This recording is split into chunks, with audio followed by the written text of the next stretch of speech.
Welcome, everyone, to the Harsch Review. This week, we'll be talking about Alien, Aliens, the toys that made us, Ready Player One, the Newsroom, Logan Lucky, and a whole lot more.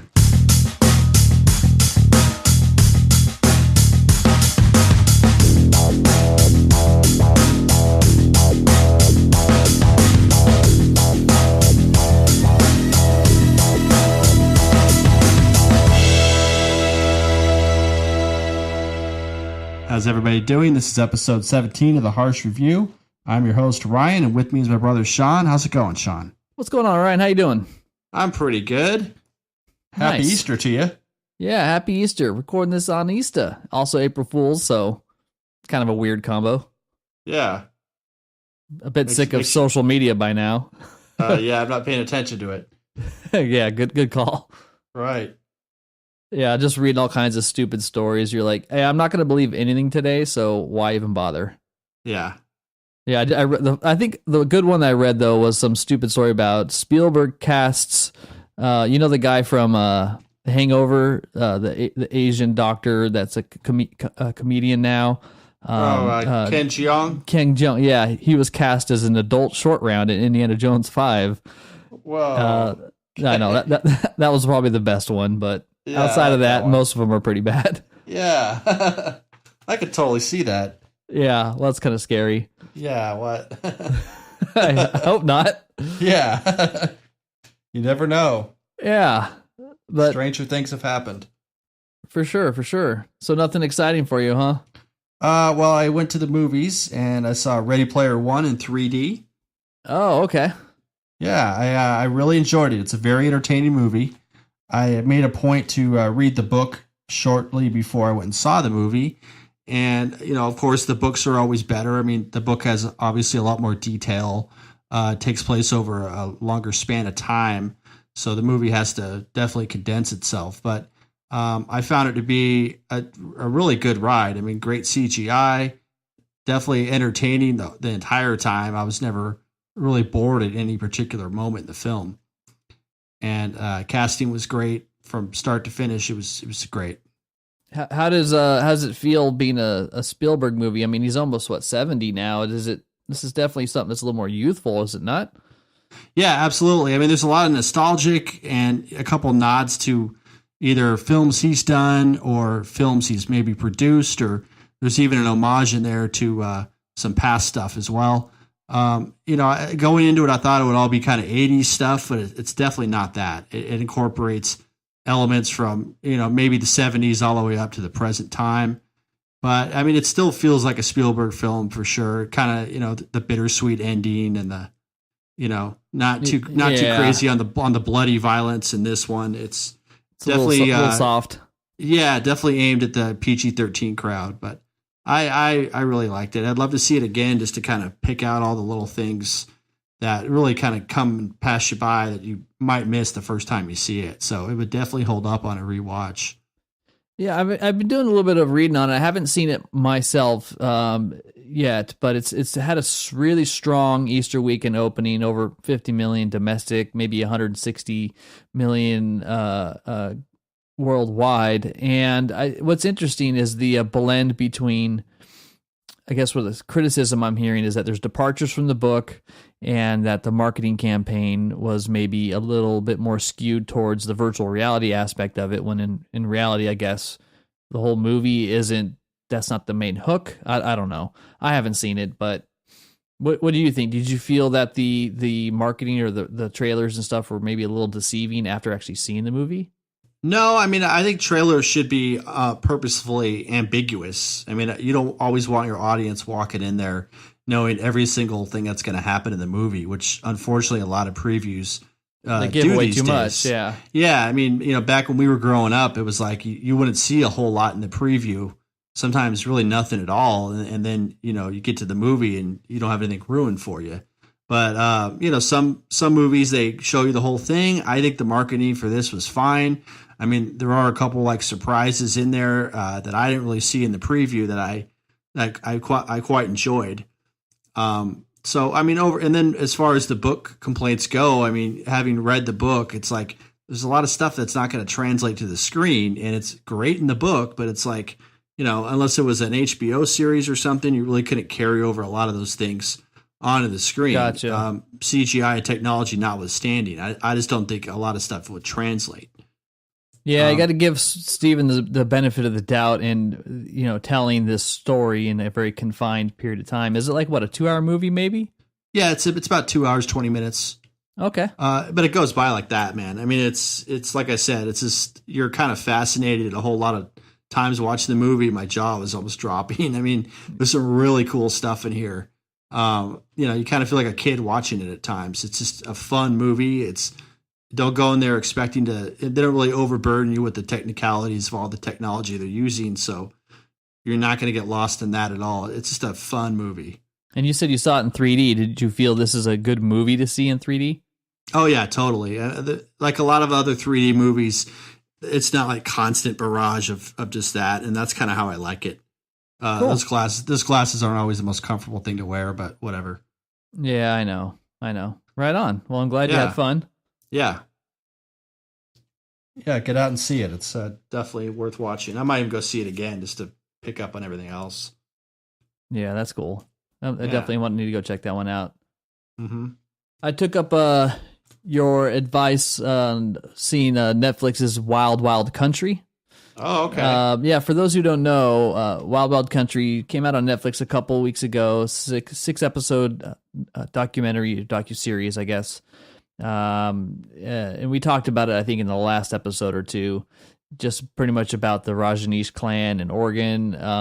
What a rad documentary that was. Yeah.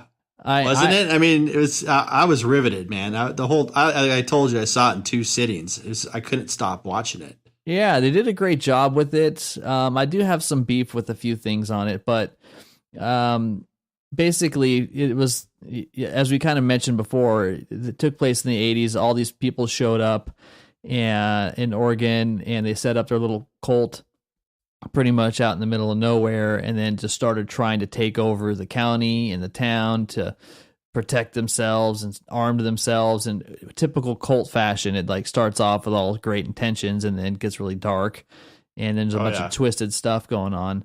So I won't really, go too deep into it since we already kind of discussed it a little bit. Just kind of wanted to reemphasize to folks that if you haven't seen it, go check it out. It's really, really good.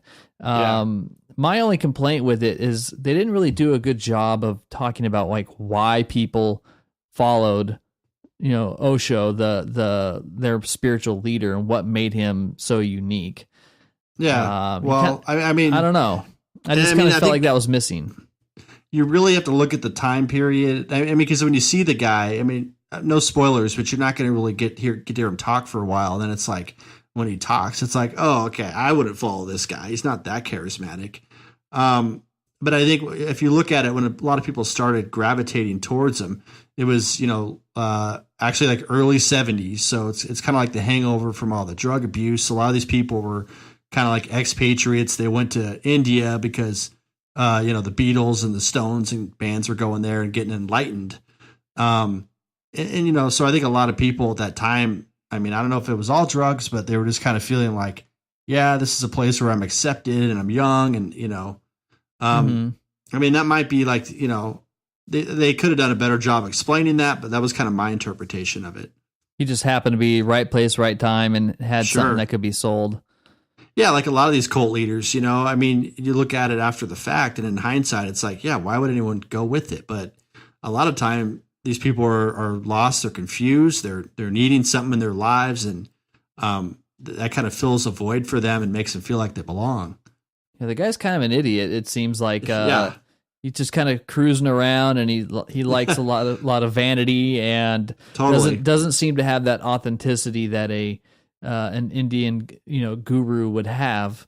Yeah, and they really kind of downplay his role in most of things, going like, what's going on here? How much is he aware of, or is he not?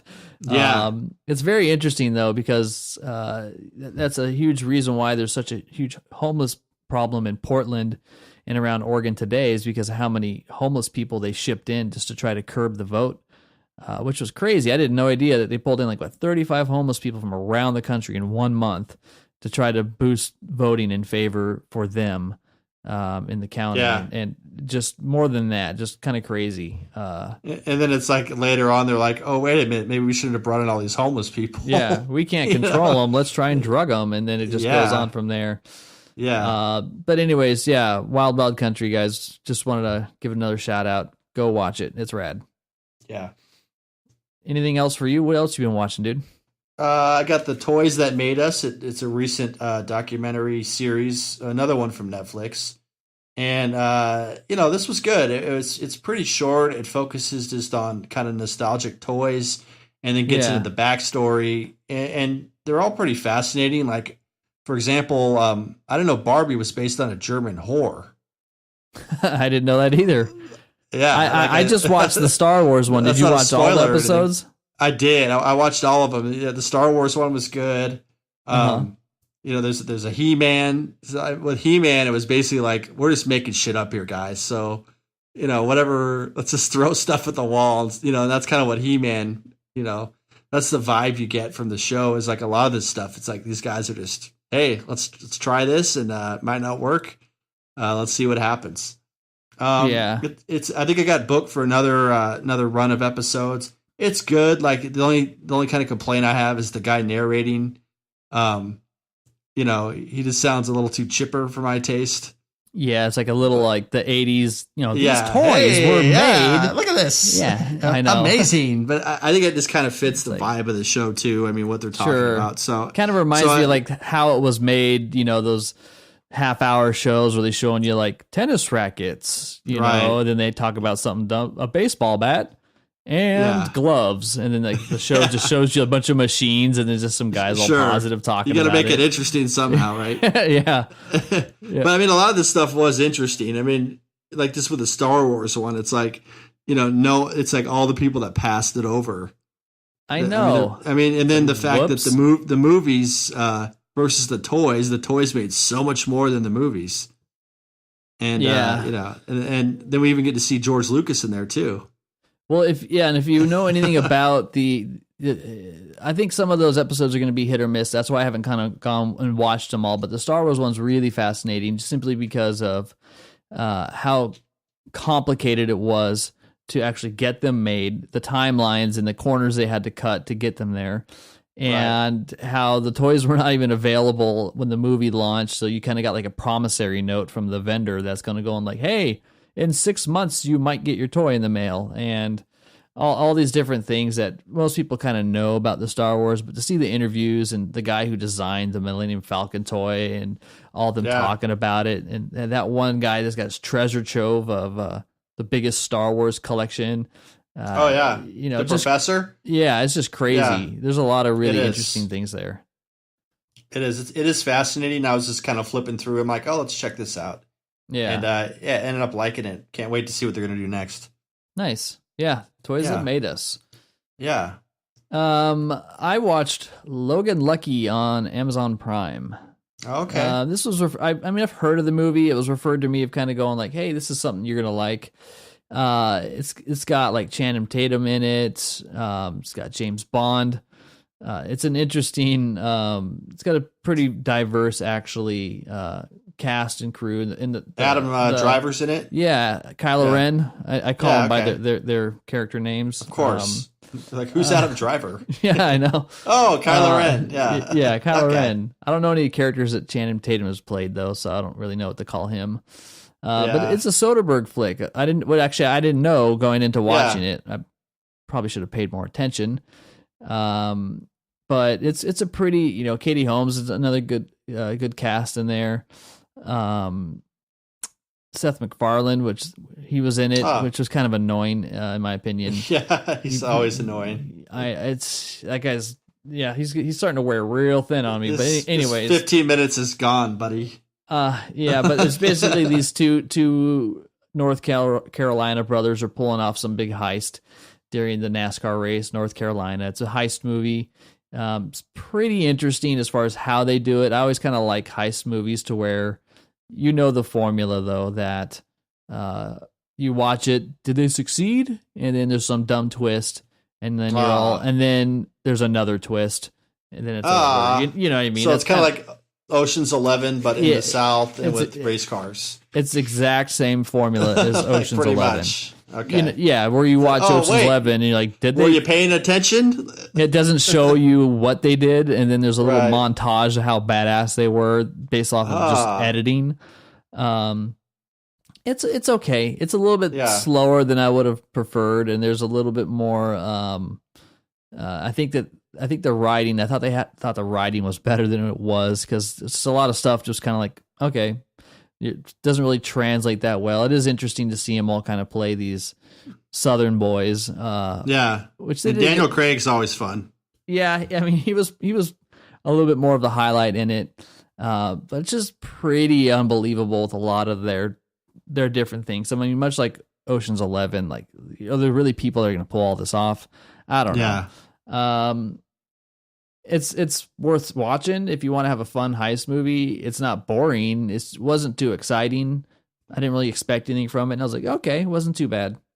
But there's just a lot of heist movies though, and they all kind of follow the same formula. They do. It's like, oh, okay, what happened? Oh, they're going to show us in the last 20 minutes, and then, it's like you said, then something else happens, and that's the movie. So I think the thing that makes a heist movie good is if you need to give a shit about why they're doing it. Right. And I didn't really do a good job of establishing that in this movie. Did they have to get bearer bonds? No, but it took them a long time to get it going. You're watching it and you're kind of going, all right, well, on with the plot. I get it. Yeah, let's do it. Let's do it. It took a little bit of a while. And then they kind of had the, this is the comedic guys. These are supposed to be the funny people. Right. And here's the hard ass ringleader, and here's the master. It's the same formula. Stereotype, and yeah, it is. Here's the bomb expert. Here's the numbers guy. Here's the wild card. I know. We got them all. Yeah. So it follows that same formula, but hey, it's still not a bad movie. I'd say it's like a B plus. I'd watch that one before Downsizing, probably. Yeah, I'm not. I don't want to talk about that. That looks stupid. There's nothing looks good about that with me. No. All right. Well. Anyway. Moving on. Yeah. What else you got? I went back in time just a couple years and started watching another show I've been meaning to see on HBO called The Newsroom. Yeah, it's great. Yeah, it is. It's really good. It's Aaron Sorkin, who's kind of known for like that, snappy, but realistic dialogue. All the way back. Realistic, but perfect. Oh yeah, like it's like he's writing kind of like plays and like little dialogues and stuff for everything. So yeah, that really makes it for me. But it's also interesting just to see like Jeff Daniels, how great and like how no one talks about how good he is. He was great in that. I think he did 3 seasons. How far did you get? I just about done with season 1, and then I'd definitely be checking the rest out. But it's just like, every time I look at him, I'm like thinking he's going to go off into some Harry Dunn shit, or like, yeah, no, but it's like, no, he's it's like this. He's a total asshole in this show. Oh yeah. Yeah. And like I started watching in the first 10 minutes reminded me of, one of my favorite movies, Network, where, a news anchor just kind of loses it and starts telling the truth on air. And, when Jeff Daniels gives that little speech in the beginning of the show, I'm like, yeah, you got me. I had to keep watching it. So, where he was like at that public forum, and then they asked him about America. Yeah, that was great. Yeah, it's just well written, well executed. Yeah, they own the lines really well. It's a good cast. Yeah. Shame only went 3 seasons, so I'm curious to see what you think after you watch the next 2. Okay, yeah, I'm still going on with it. I kind of got turned on to that one because I was watching Looming Tower, and I'm like, oh yeah, what else has he done? Very similar approach. Totally, yeah. Yeah, it's Newsroom is basically, for those who haven't seen it, I know it's been on HBO for a while, but it's what it's like behind the scenes during some key moments, in the last, I would say, what period of time does it take place? Kind of around like the Boston Marathon bombings, right? Well, and like 08 up to a couple years after that. So it gets into like Osama bin Laden being captured. That's right. Yeah. a couple of the bombings and, things like that. So in each episode really kind of focuses on, a specific incident and how they react to it and just how crazy it is just to put all that stuff together. Yeah, it's a cool behind the scenes of you kind of think it's like a Bill O'Reilly or something like that of what it's like working with these talking puppets, that are on the show, but how much they have to decide what to publish, what not to talk about, and all those kinds of things. Right. Cool. Newsroom. Yeah, very good. Right on. So I got some news for the week. All right. Nothing too heavy. So I don't know about you, but I haven't watched Roseanne yet. The revival. No, Have you? I saw something on Facebook, and I'm like, oh, that's coming back on. Yeah, it's back on. Okay. And it's killed it. I mean, it's been doing a great job. And the premiere got like 21.8 million viewers. Wow. Which is pretty unheard of. And so they've already renewed it for another season after that. Wow. I can't really comment about the show. Just a bit surprised at how successful it has done so far. Yeah. I know that she's a huge Trump supporter. She's been very vocal about being a huge Trump supporter. Trump even bragged about it, said he called her and congratulated her on her ratings. I don't know anything about the content. I wouldn't really know that. It seems like a lot of comedians, and I know she lives in Hawaii. She's pretty vocal about it, I guess. Smokes a lot of weed and stuff, so I didn't know she was that into. I didn't know she was that into Trump, but okay. Yeah, I guess she is, and she's flipped her card a little bit and been a little bit more outspoken. Wow. But a lot of it is because they kind of address a lot of politics and stuff in the show, which I was kind of reading. I really should have gone and watched it, but I just kind of wanted to mention that seeing stats like that made me kind of go like, all right, I'm curious. I'm going to go see what the deal's going on. Yeah. So going to add that to my list to check out, but I wasn't a huge fan of the first Roseanne. So it's going to be more just out of curiosity, not because I'm pumped that Roseanne's back. Sure. It's fun to see John Goodman though. It is. Yeah. So we'll see how that goes. Okay. A little bit more news and noise, should I say, about Bill and Ted 3. That is still technically in development. Nice. But they're finally starting to talk a little bit more about it, saying that there's getting some momentum. I don't know. It's just been kind of flying around social media lately that they look weird now too. I saw a picture of them, and I'm like, yeah, they look kind of weird. They do. It's like they're old. I mean, Keanu looks great. The other guy looks a bit strange. Yeah. But his dad was an albino though, so you have to. That's true. Yeah, you have to. I don't know. So I know people want to hold out hope that it's happening. It's nothing that's been officially confirmed. San Dimas. But it's one of those shows. I think if they do it right, it could be funny, but it's not needed or necessary. I didn't even think Bill and Ted's the second one, Excellent Adventure 2. Yeah, it was great. So it's kind of going, you're cashing on nostalgia, but it's not needed. I don't know. Yeah, I don't know. I think the other guy needs work. I think that's he needs why to pay the bills. Yeah, I don't know what he's been up to. I know, Keanu has been doing a lot of stuff, but the other guy, I don't know what he's done. Sure. I haven't seen him do anything, so. And last little bit here is the Todd Phillips Joker origin movie that is in the works. Is actually going to be a Dark Knight prequel, according to Screen Rant. It's cool. So we're going to kind of find out a little bit about how the Joker got his scars. You're going to find out a little bit about what, I guess, the Joker, who he was pre-Joker and within that timeline. So it's not necessarily part of like the DC Comics cinematic universe per se, because it's kind of a parallel storytelling, but that's where the connection and leading up to being is. Okay. So Scorsese's producing the whole thing. Curious to see how that develops when we don't have any specific details and stuff. No, doesn't have a title. Speculations. Still going to be focusing on Joaquin Phoenix as playing that Joker. Interesting. But again, it's all speculation. Nothing's 100% official, but more and more details are coming out that it's starting to get some momentum. So we'll see. That's cool. I I like the thought of that. I think that's a great character that has been done. You know, like we've talked about it for 2 episodes, just done a lot or implied, and I think it's, you know, I think you can always rehash it and redo it because the character is open to a lot of interpretation. Absolutely. So that's good news. I like that. Yeah. So we'll see how that comes along. But outside of that, that's all I've got for some of this week's movie news. And I don't know. I'm ready to talk about some aliens. Are you? Yes, I am. All right. Let's do it.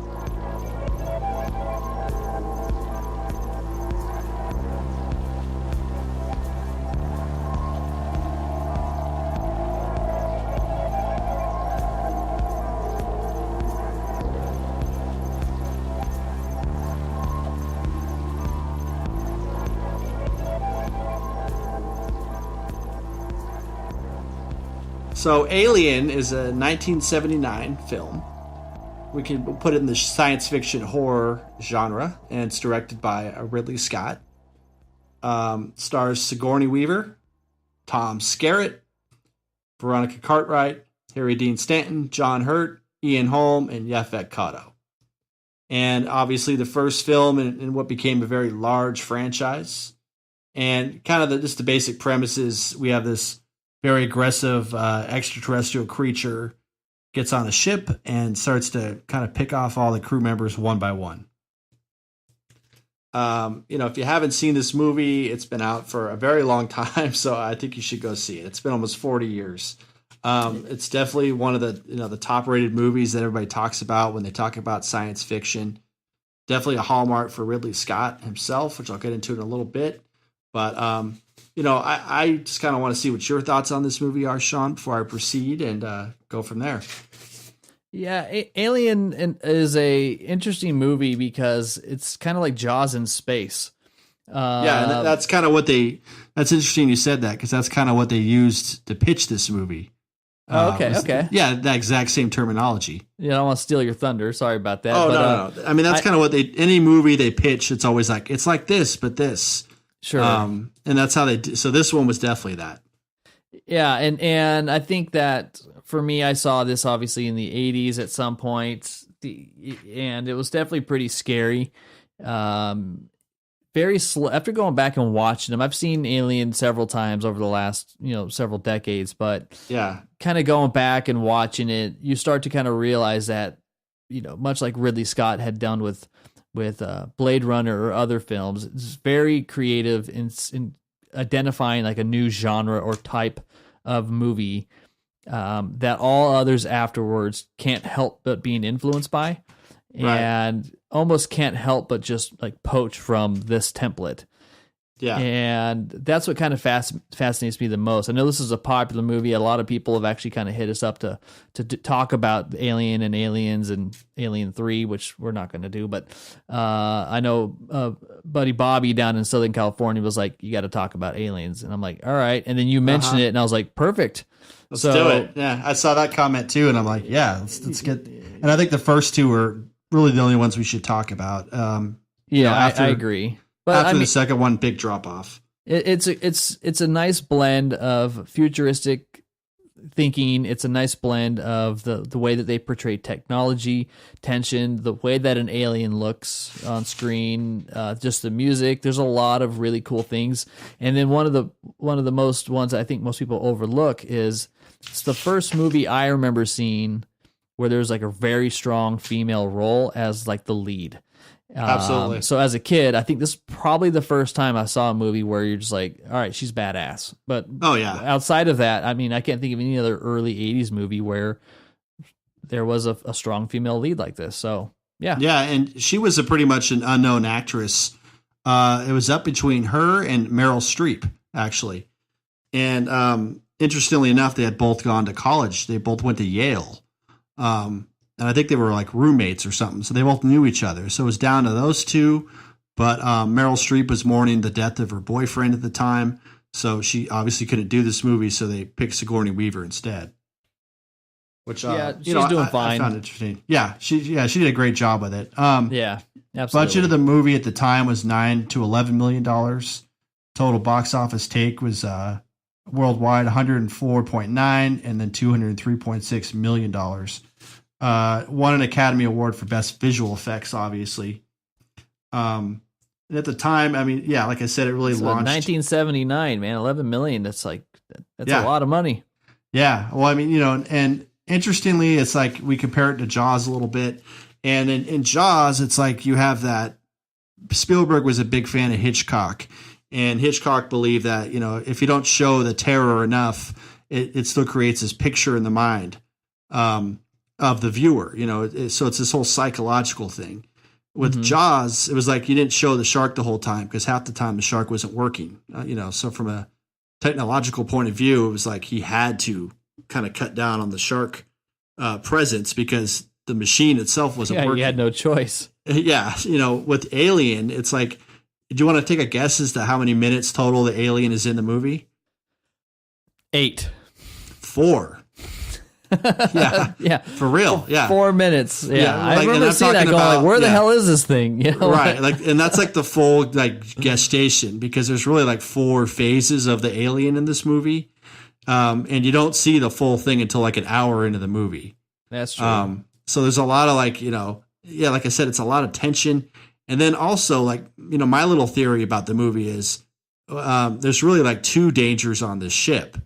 There's an alien and then there's, you know, obviously, and then the other danger on the ship is the android who's, you know, played by Ian Holm, who's fantastic in this movie. And the thing about that is like, you don't really know until later on that he's an android, you know? That's true. And he's like the danger on the ship because, you know, they are coming back from, they're basically like working class space people, you know, space truckers, if you will. They're on their way back from a mission. They come out of a hibernation and they get a response from their company that they have to stop off on this planet and check out some signals that have been put out. Little do they know that Ash, the android, is responsible for making sure that they're bringing back some samples of alien life forms on this planet. So, you know, it's like he is really like the real evil on the ship, you know, besides the alien. And he's also kind of an early precursor to the replicants that would get into his next film, Blade Runner. Yeah. You know, that's interesting. Yeah. And there's a scene like near the end where he's like throwing Sigourney Weaver around. It really reminds you a lot of, you know, Blade Runner and what they're doing to Harrison Ford. So I thought that was really cool how they kind of pulled that off, you know, with the android and just kind of with the technology. And, you know, the android in this case is not a, you know, benevolent, you know, creature or design. Yeah, it's like he's committing evil here. So just a little, you know. Yeah, I'm gonna need to think about that and watch it again to kind of. It is interesting as to where the alien is not really the point of the movie in some respects. Right. It just happens to be this environmental thing that they kind of crosses paths, but there were bigger things at play. Right. So I wanted to kind of take you into a lot of aspects of this film, starting with, you know, the writing and where it came from. It really came from a story written by the writer of the film, Dan O'Bannon, who, you know, he worked with John Carpenter, and John Carpenter is responsible for doing The Thing and Big Trouble in Little China, you know, 2 movies that you've probably seen him do. Yeah, those are badass, both of them. Oh yeah. So, you know, he worked with him on a movie called Dark Star, which was like a science fiction comedy film, had an alien in it. And then O'Bannon was like, okay, I want to do something like this, but more with like, you know, where the alien looks real and it's more terrifying. So he hooks up with a guy named Ronald Shusett, and Ronald is working on a script for another movie, which would later become Total Recall, which wouldn't happen for like another 10 years. So they get together and they collaborate on this script, and, you know, it goes through a lot of different incarnations. There's, you know, really kind of O'Bannon's like inspired by this alien design when he sees this artwork in Switzerland from a guy named H.R. Giger. And, you know, Giger had designed these like alien looking kind of life forms in his paintings, and they bring him in later to do production design, which I'll talk about in a little bit. So they come up with you know, a project. They put the whole script together. Working title, you're gonna like this, is Star Beast. That's a badass name. That's a great working title. Starbeast! Yeah. So, they're like, okay, this isn't going to work. Let's change it to Alien because I guess the word comes up a lot in the movie. Yeah. It would have sounded weird with Starbeast. Yeah, it doesn't have that ring to it. Yeah. So, they're pitching the movie, and they're pitching it basically like you said earlier, like Jaws in space. And long story short, they take it to a production company where it goes through a lot of rewrites, which they don't really like, but whatever. O'Bannon ultimately gets full credit for the movie writing. One thing he didn't include that was included in the rewrites was this kind of the subplot about the android character. Gotcha. So that was written in later. And then eventually it gets to 20th Century Fox, who they're not really too confident in financing a science fiction film at this point. But then keep in mind that Star Wars, came out in 1977. They looked at the numbers. They looked at how big this was.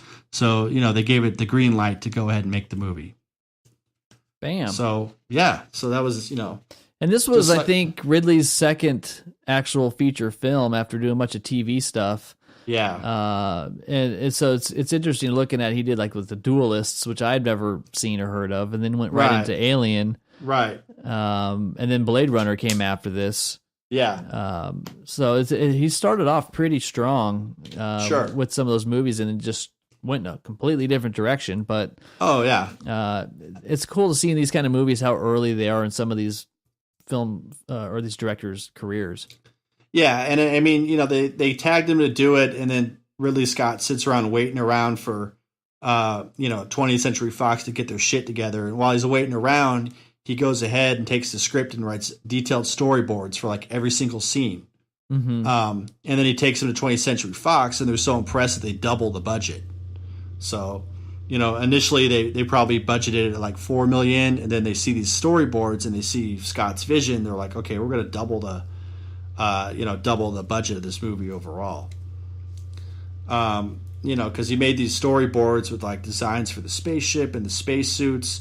He was heavily influenced, his words, by 2001 and Star Wars, which up to that point were pretty much the go-to science fiction films if you wanted to get into something a little more, not so much on the cheesy side, although Star Wars, looking back at it now, is definitely kind of that. So, but he also said, I'm not trying to make like a straight-up science fiction movie. I really want to make it like a Texas Chainsaw Massacre of science fiction. That's cool. Right. So, he had definitely like kind of a twisted way to look at it, but that's pretty unique. Actually, when you think about it, just don't let the setting deceive you. This isn't anything new, but it feels new and refreshing because of the location and the theme. Right. And I mean, if you want to get your mark as a filmmaker, which he was trying to do, it's like you really need to take a genre and like kind of twist it, and Mm-hmm. that subversion, I think, is why the film still is watched today and still beloved by fans everywhere. And then he talks about this guy Giger. So Scott flew to Switzerland, met him, and got him to start designing all the stuff in the movie. Surface of the planet, the spacecraft they find, and then all the four forms of the alien. So when it comes to casting, there's only 7 human characters in the story, and Scott was really big on the visual style, so he knew that, and able to focus on that, he wanted to hire like really strong actors. So they went ahead and do all the casting. He went and wrote like several pages of backstory for all the characters.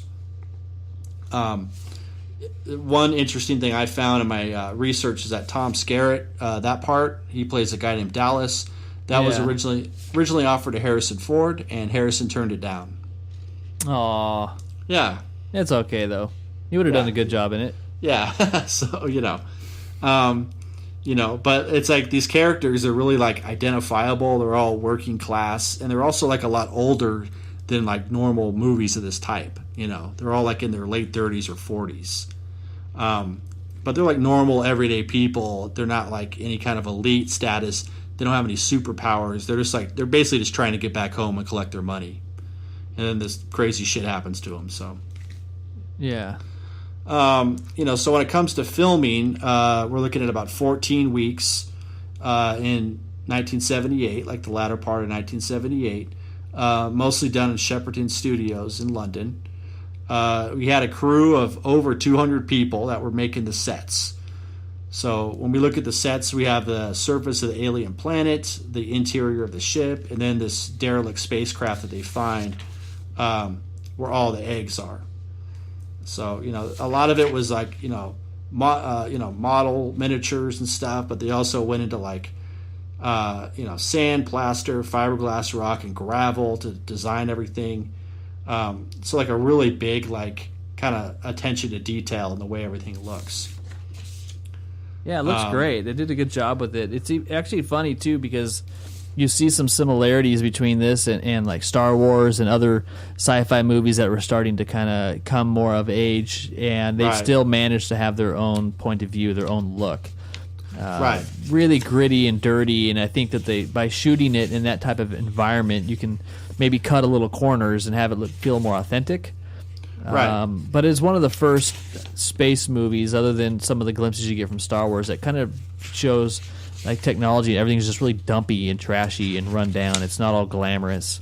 And I mean, even like the technology in the spacecraft, it looks like old computers, Yeah. So it's kind of, it's like, well, it's the future. Why don't you have these like really nice computers? Well, it's like everything's kind of secondhand, and like they're using the old technology. Like those green screen type computers are all over the place. Yeah, that's true. So that stuff's all over the place. And also interesting to note, like a lot of the movie, about 75-80% of it is shot handheld with a handheld camera. They were trying to use a steady cam, and because of the kind of the tight spaces in the spaceship, they weren't able to do that, like with dolly tracks as well. So they ended up doing a lot of it handheld camera, and I think all of the handheld camera work was done by Ridley Scott himself, which is super cool, I think. Yeah, good for him. Get up in the mix. Right.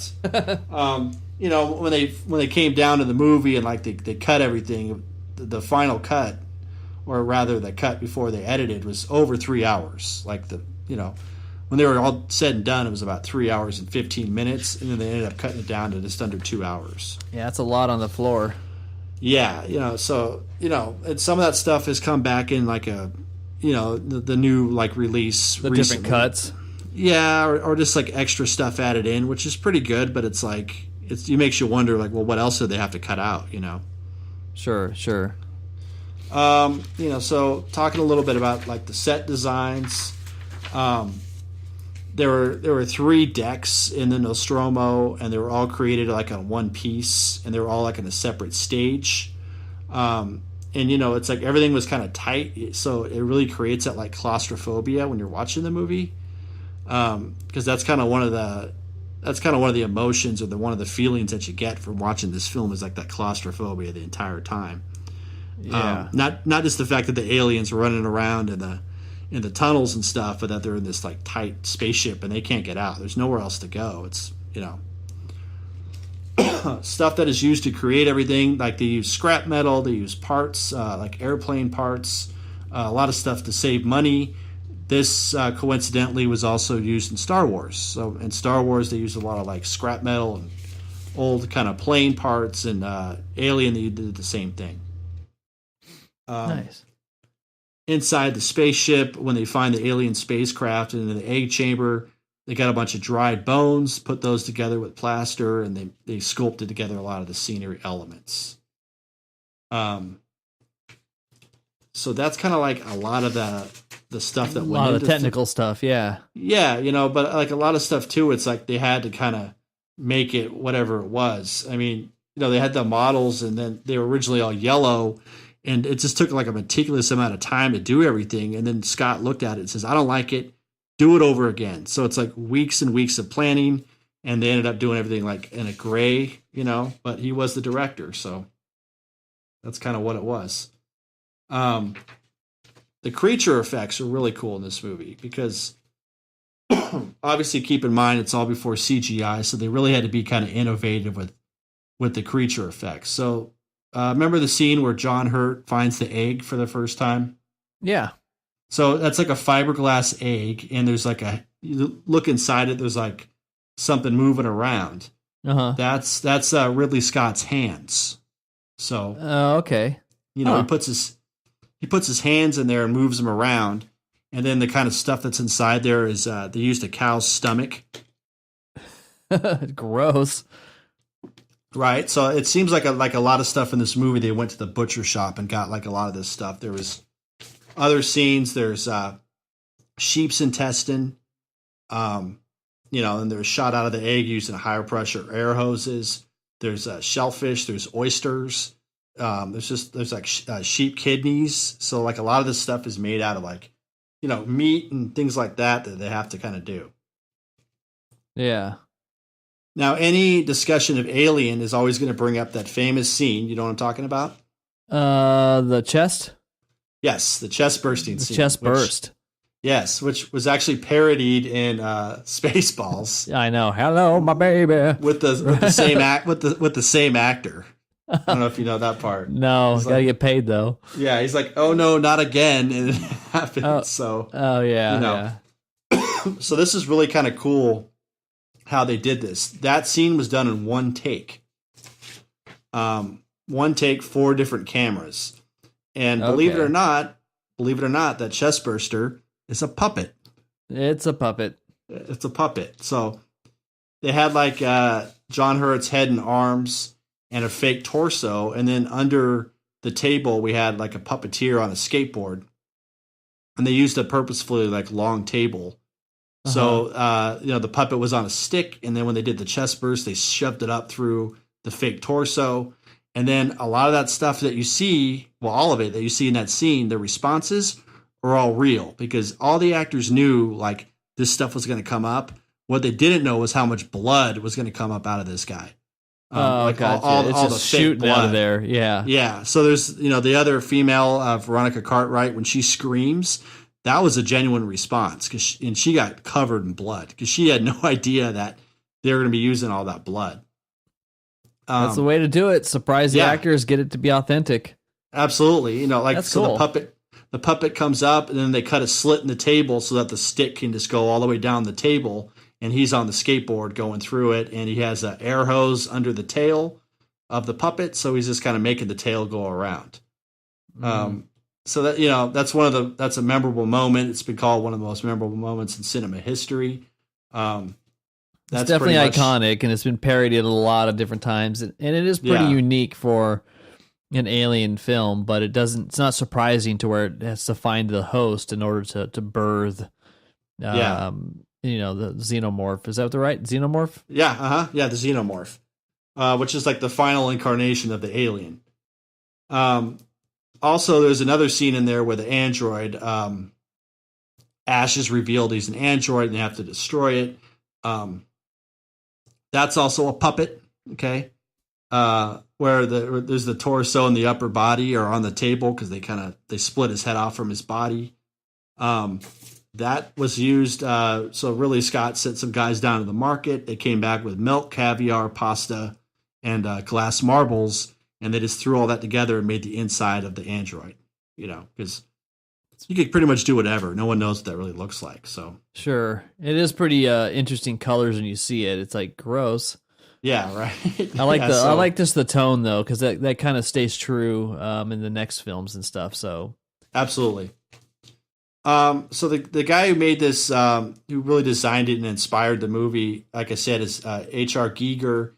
And like he made a lot of these paintings that were very sexual in nature. So, it's like, I don't want to get into the whole, like, kind of that interpretation of the film, because that's a separate interpretation. But, a lot of his stuff, like he designed all this stuff and then he sent it out to the studios when they were doing pre-production in Los Angeles, and all these paintings and like photographs that he made, they held them at customs because they were like alarmed. Like they didn't know what the hell, they thought it was pornography. Like they didn't know what the stuff was. And so, a lot of that stuff was kind of sexual. So they obviously toned that down a little bit for the film. But on the Alien, they took shredded up condoms and put them in his jaws. And then they bought a whole shitload of KY jelly and use that to simulate the saliva and give the alien a overall like slimy appearance. Yeah, it's mad lube all over those things. Yeah. And then the guy in the alien costume is a 6'10" dude. His name's Bolaji Badejo, and they actually found this guy like in a pub, and they got him to come down and do the movie. So That's pretty rad. yeah, and it was a 4-month like obligation for him. And a lot of the time is sitting around, and he's really only in the movie for like 4 minutes. I'm sure it's probably a fun experience just to be drinking one day and then like want to be in a movie. Oh yeah, and then like no one ever like heard of the guy again after that. So yeah. So there was this thing like called the space jockey. It was when they go inside where the eggs are, they find like a downed spaceship, and it looks like a guy like piloting the ship. You know what I'm talking about? Yeah, vaguely. Yeah, that's like one of the opening scenes when they enter that cave or whatever. So that was designed. That was like a very tall structure, and then someone like lit a cigarette and left it sitting there, and then burned the whole thing down. So, whoops. Yeah. Yeah, you want to break the news to Ripley there? Yeah, right. But they did get it on film. So, movie premiered May 25th, 1979. Had initially mixed reviews. But overall it did very well. It still holds a 97% certified fresh rating on Rotten Tomatoes. Like I said, one of the most beloved science fiction films ever. Spawned a lot of sequels. To this day, people are still making, you have Prometheus, and then you have the newest Alien. But nothing to me really stands out like the first two. Yeah. That's true. Yeah. So kind of interesting. I wanted to go over a couple like little trivia bits. Sure. Before I hand it over to you. Yeah, let's go for it. There's a scene in there with a cat. You know what I'm talking about?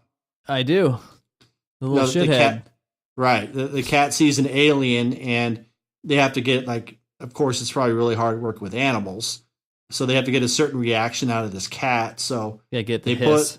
Yeah, right. So that what they did was Ridley Scott like put a board down on the ground and then put a German Shepherd behind it on a leash. And then when they filmed the cat, they lifted the board up, and then they showed the cat's reaction to this dog. Yeah, it's almost borderline animal cruelty. Poor kitten. I know, right? You kind of put him through some stuff. What else? Yeah, 4 minutes of screen time for the xenomorph. Doesn't show up till about an hour. There's some spacesuits that are worn in the film that they were huge and bulky. They were lined with nylon, no outlets for breath or condensation. And so when they were using these spacesuits during the film, the actors inside them kept passing out. Like Jesus. Constantly, having heat stroke. And then they were doing these long shots, and they were trying to show like the enormity of that alien spacecraft. So what they did was for these long shots, they used Ridley Scott's children, and they used the cinematographer's children, and they put them in spacesuits. But then the kids started passing out. So they were like, okay, we're going to need to modify these spacesuits a little bit, which is, it seems like in a lot of movies, they can never get that part down is the spacesuit thing. It's always uncomfortable. It's always just not pleasant. Yeah. Just like it's kind of your rite of passage to do a space movie, I guess. Right. The original name for the spaceship was Snark. Snark. Which I don't know. Later changed to Leviathan, and then they settled on Nostromo. Yeah. A lot of the dialogue in this movie was improvised, and then like a lot of the tension as well. The African American gentleman Yaphet Kotto, Ridley Scott kind of pulled him aside and told him to annoy all the actors off camera, especially Sigourney Weaver, which kind of shows up. Yeah, so they have that tension. Yaphet Kotto thought she was a really nice person, didn't feel like doing that, but he could see how it would serve the movie, overall. And you could definitely tell. I think that's all I have. Sweet.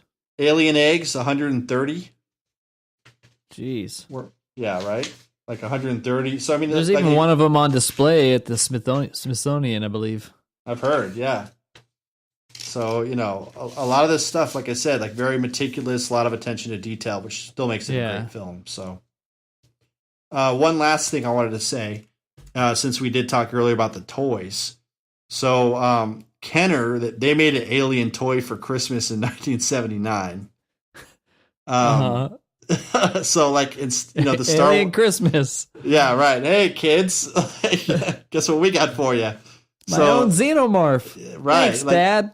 So the Star Wars figures that Kenner made were like 3 to 4 inches, but the Alien figure was 18 inches. So this thing's like a 1.5 feet tall, and it was like sold separately, so it doesn't have the other crew. It was faithful to the design, but it had this hinged jaw. Okay. So I guess it was like very breakable and might cause injury. So parents complained, and of course Kenner had to pull the action figure. However, if you want one of those today, a mint box version can get you one for $1,000. Jeez, I was just thinking that. Like, what are those things running? Right. So, Alien. Dun, dun, dun. There you go. Everything you wanted to know. I left a lot of. Yeah, it's a lot. Well, it's a great movie, and it's definitely another one of those classics that are out there. I remember watching it again, going, I think that the Alien franchise as a whole has kind of been watered down and tainted over time, but really it had just very simple, humble beginnings. It wasn't intended to be some giant franchise thing, where I know that Ridley Scott has even said things like if he gave it more time and energy, it could easily be like a franchise as big as Star Wars, which I thought was a little ambitious. But either way, it really kind of started a new direction for sci-fi movies, and then you start to see that manifest even more all those years, 7 years later in '86 when Aliens came out. Nice transition. Thank you. I rehearsed that a few times. So essentially what you kind of talked about was remind me how Alien ends. Like that's where Ripley gets out of there, right? Right. Like she gets out, she's on like a separate pod, and then they got to blow the alien out of the airlock. Yeah. And before you go into Aliens really quick, it was funny because in the first one I saw actually was Aliens. Like that's the first one I saw. I remember seeing it on VHS in the 80s. Loved it. And then later on didn't see Alien until much later. But yeah, anyway. So this was essentially, this movie's taken place basically 57 years after the first one, where Ripley's in hyperspace. Right. Or hypersleep in deep space. And she gets rescued by the deep salvage team. So the moon that the Nostromo visited that was colonized, the contact is lost with them, and the Marines are going to go down and kind of check it out. And she kind of, they're all very skeptical of her starting out this movie with like, they're setting it up, and they don't believe her claims that an alien killed the entire crew and forced her to destroy her ship. And so they take her flight license and all this kind of stuff. But eventually she gets, I'm in, and she makes that call and wants to go back with this team of trained Marines and all their firepower to go and check it out, check out the base and see what's kind of going on. Yeah. So it really kind of goes back. You get back in it pretty quickly.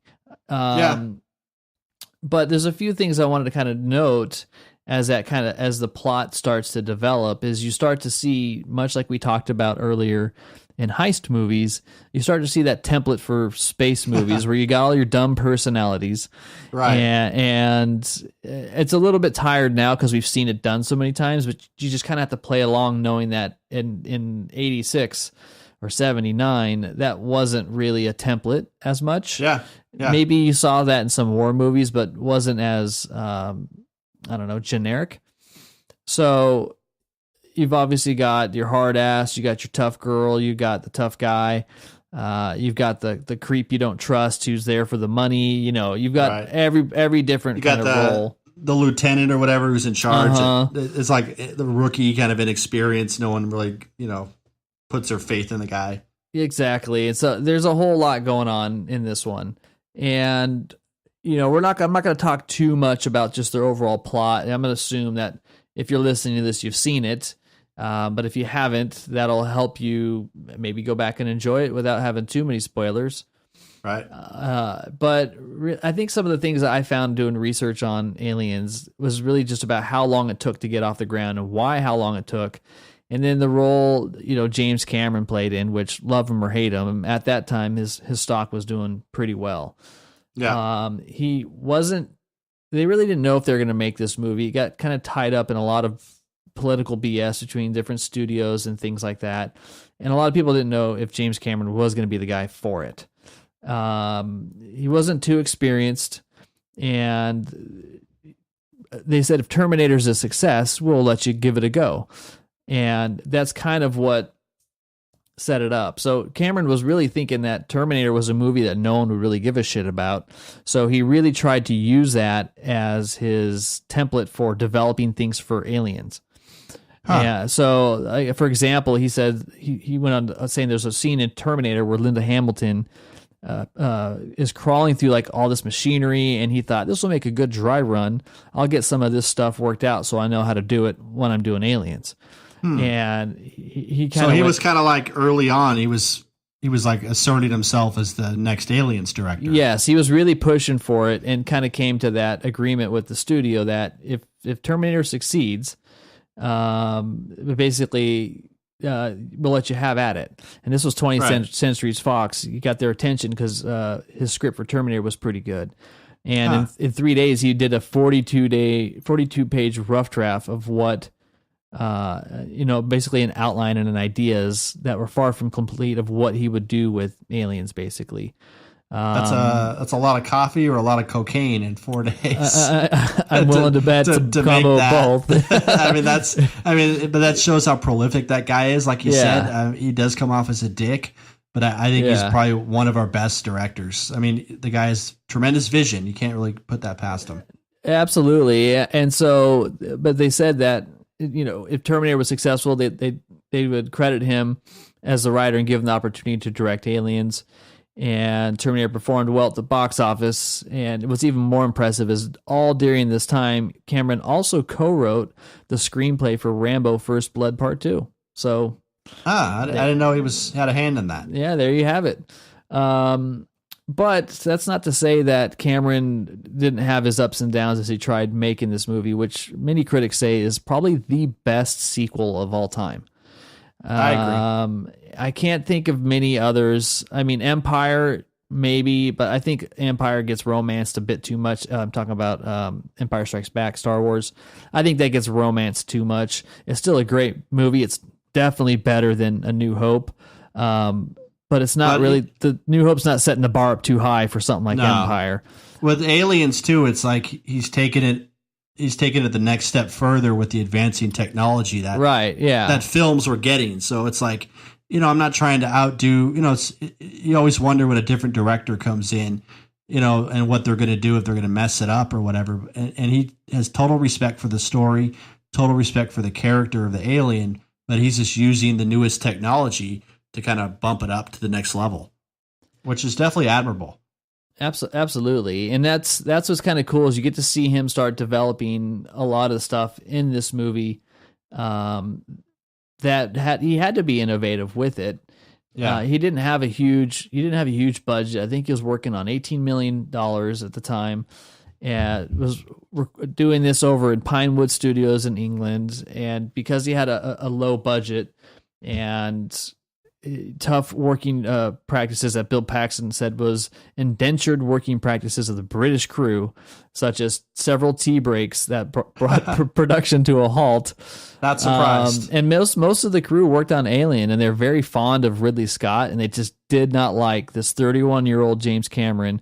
They said he's too young. This dude's too inexperienced to direct. Hot shit. What's with your blonde hair and your dark beard and your tucked in shirt? I don't know. You did Piranhas 2 and Terminator, Yeah, and they were mocking the producer, Gail Ann Hurd, saying she's only receiving producer credit because she was married to Cameron. Oh, that's true.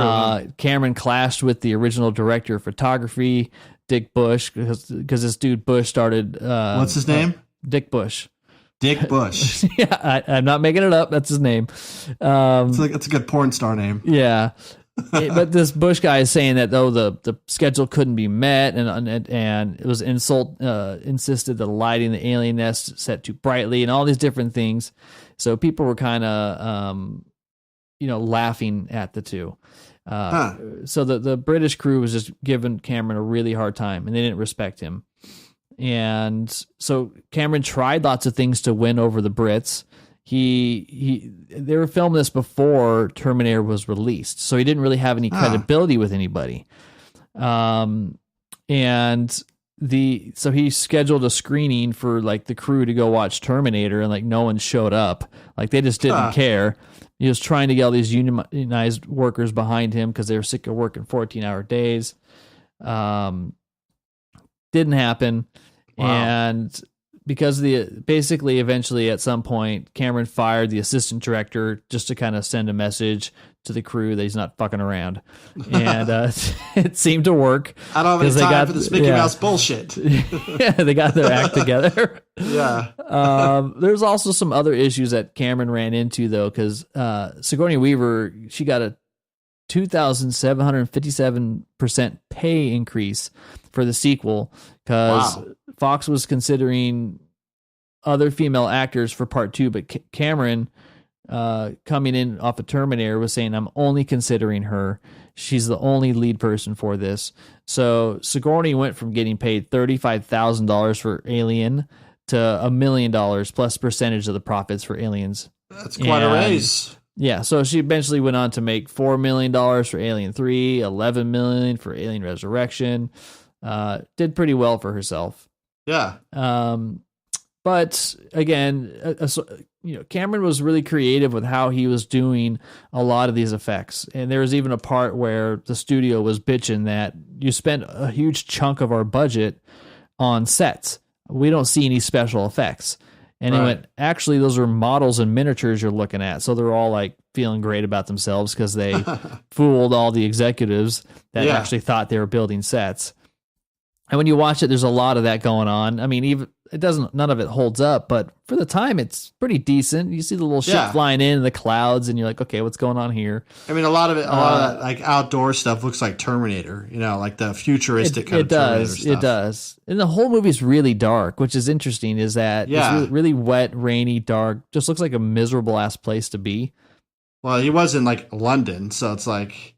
Yeah, that's not surprising. But what's kind of interesting is that at the time that he was kind of figuring out how special effects worked, Cameron was going to the library at USC and reading thesis papers that graduate students wrote on film technology to kind of like figure out between this time and Terminator and stuff like what to do. So he really kind of went into it just trying to be really scrappy with it. I like his gusto. Yeah.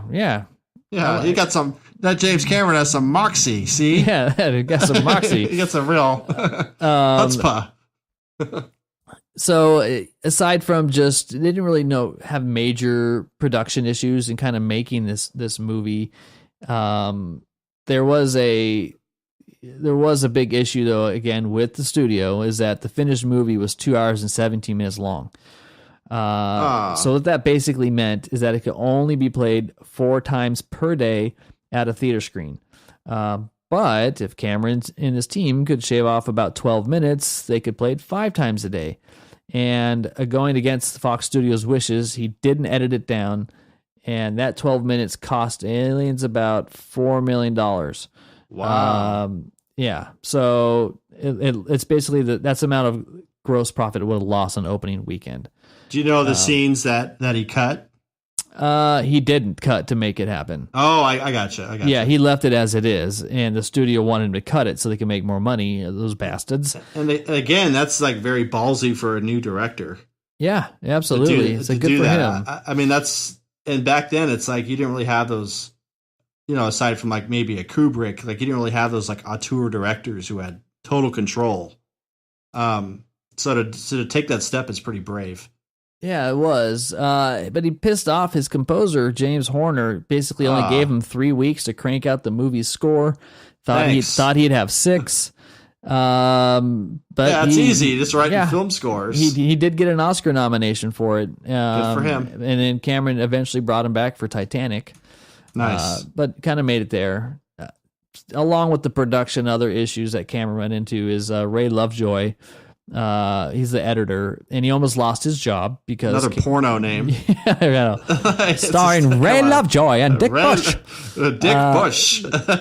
Cameron didn't like his cut of the film, especially the end scene, and he was not impressed. And so there was rumors that Cameron was going to fire him. So this dude, right, goes into he just likes firing people. Oh yeah, it's like, Mr. Lovejoy. Get your shit together, or you're fired. He's like an early Donald Trump. he heard that he was going to get Mr. Lovejoy heard that he was going to get replaced by the guy who edited the Terminator. So he grabs all the footage and locks himself in the editing bay and recuts the final movie. Nice. And it ended up paying off for him. So nice.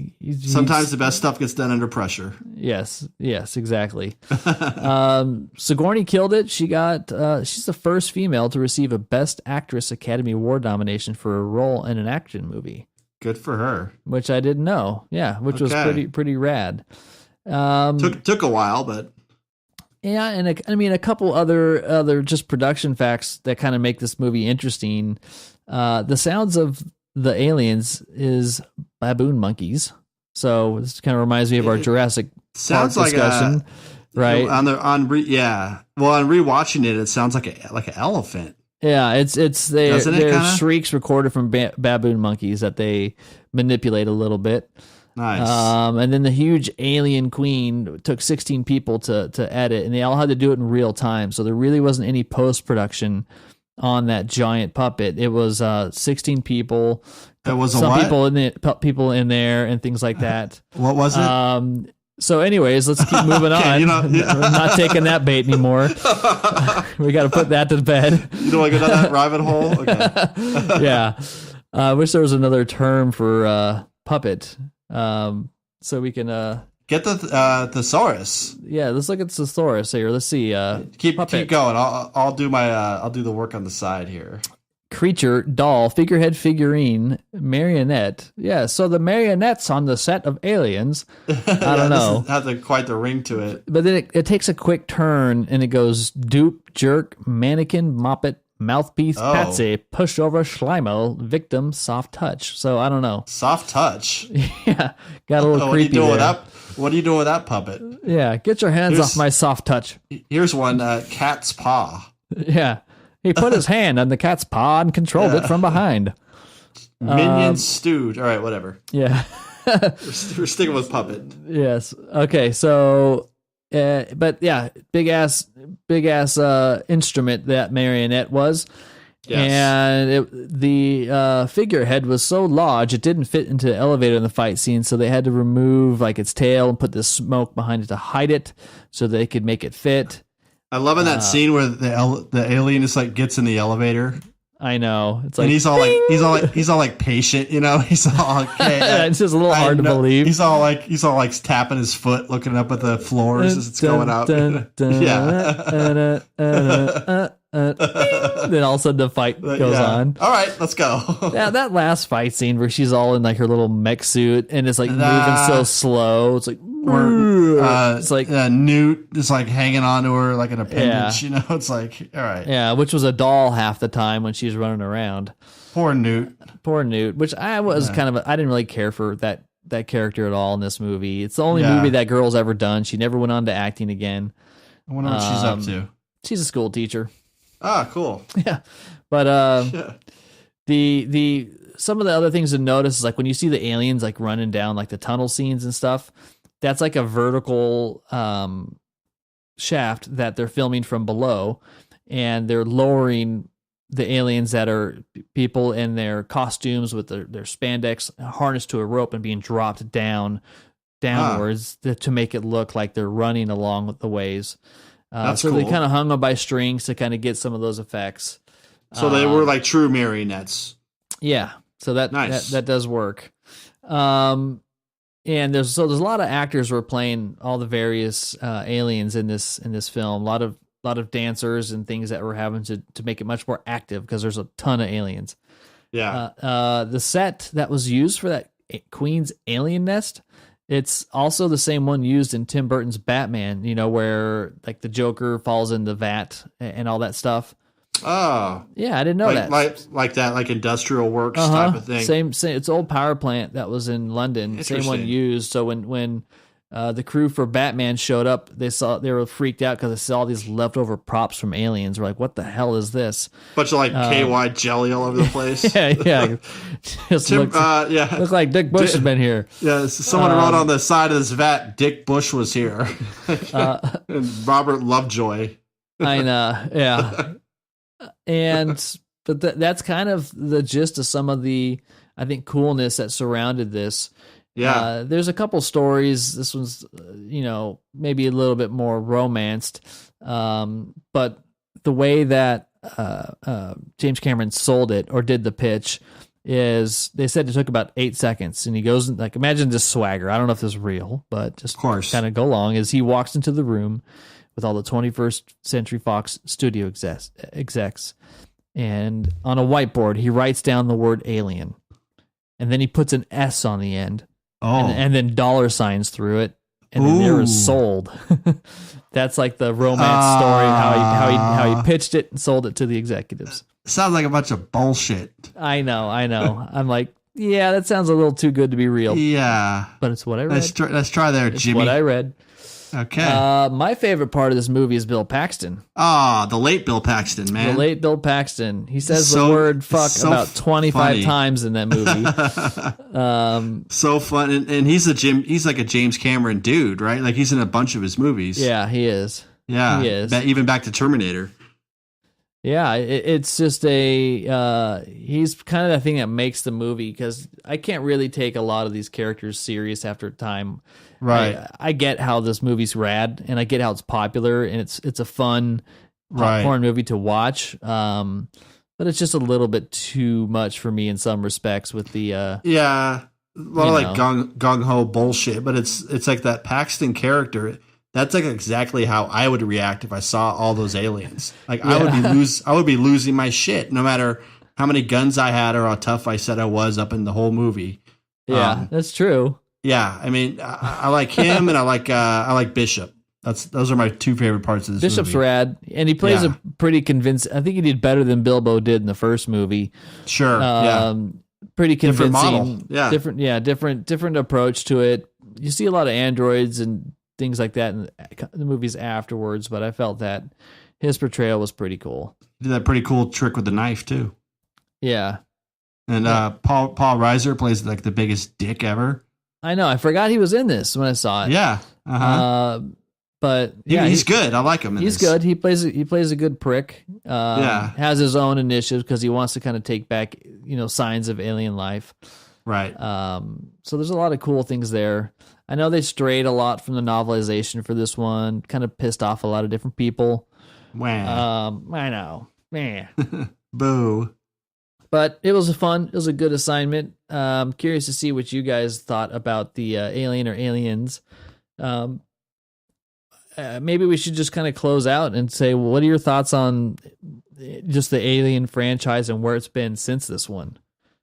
Well, like in recent times, I've gone back and watched Alien 3, and we kind of talked about that when we did our 7 episode, because that one is like a movie that David Fincher despises, the director of it.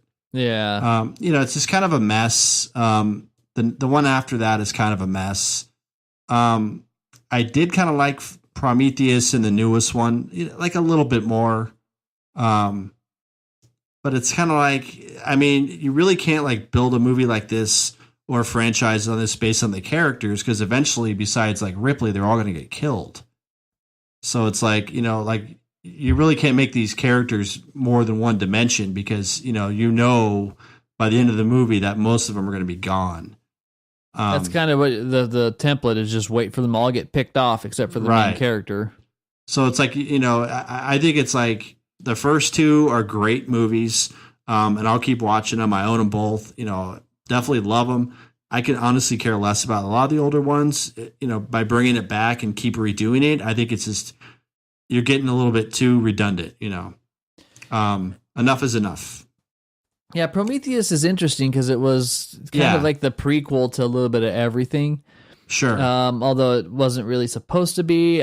Ridley Scott's kind of flip-flopped on that a little bit. Yeah. Within its own, it's okay. I think it was entertaining. It was definitely pretty trippy, but if you are looking for like that prequel, it's not going to deliver at the same level that people kind of want. And then Alien Covenant, which was the 2017 one that Ridley Scott did, I was pretty underwhelmed. It's entertaining. Like Michael Fassbender's great in it. Yeah. There's just a lot of strange scenes, and I don't really know what the hell's going on with that movie, but I didn't really enjoy it too much. Yeah. It didn't connect with a lot of people. I think there's a lot of missed opportunities. I got kind of bored with it at some point, like as just when you depart from you have this really cool like survival stories, and you have like this very isolated story. And then you start expanding this whole thing, and I feel like they're just trying to build this universe around an initial concept. And so I really feel like they're reaching for some, along the way. It just didn't feel like this was intended the whole time. Kind of like with George Lucas did with Star Wars, where we don't really know where this is going, and you can tell like they're figuring stuff out as they go along the way. Sure. I just don't really like the direction that kind of we're going with this. These things don't need a backstory for me. I don't need to know all these other details.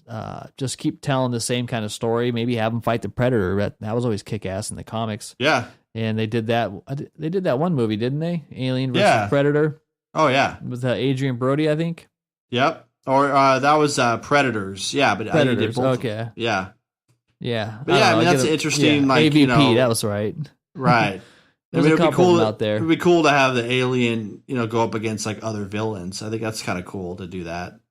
Yeah, because they did a great job in comics with that, but the movie versions were always kind of weak. That's why I don't really remember any of those. Yeah. I don't know, but it's still a franchise that has some potential to continue to surprise. Absolutely. I would love to see a remake of, maybe if they could do like what they did with It, or take something and just kind of modernize it and tell a little bit more accurate, and you could probably make it pretty terrifying. Sure.